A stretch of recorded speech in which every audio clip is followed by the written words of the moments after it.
My name is Aditi.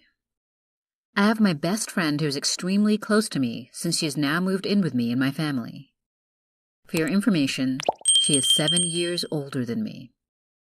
She grew up in a small town, and a lot of murders and gruesome incidents occurred there.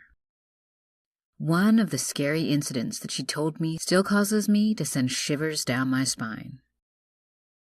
So this happened to her when she was 11 years old. There was a young, kind, and extremely beautiful woman in her town who was happily married to her husband.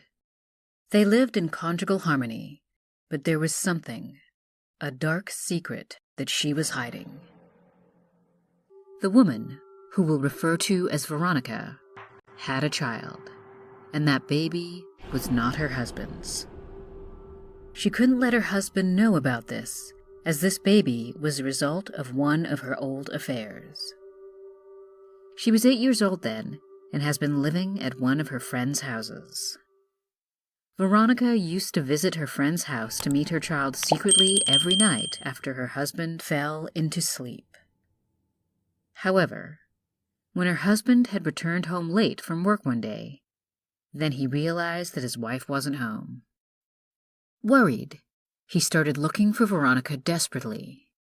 He had continued searching everywhere in town until he decided to check at her friend's house. When he finally arrived at her house, he noticed Veronica talking and laughing with a child. Wondering who the girl was, he stood behind a tree and started to eavesdrop on their conversation. And when he heard every conversation between them, then he ended up realizing that his wife cheated on him, got pregnant, and even gave birth, who was not his baby. This pissed him off enough, so he eventually created the most horrifying plan. One night, he put sleeping pills in her coffee, which caused her to sleep for 12 hours.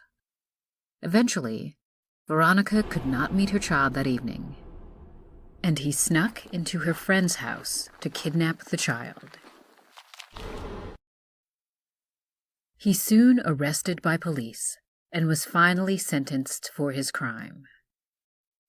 However, Veronica couldn't get out of the grief for her lost child and ended up falling sick in bed for a long time. It has been 9 years since this happened, but he still remains in jail.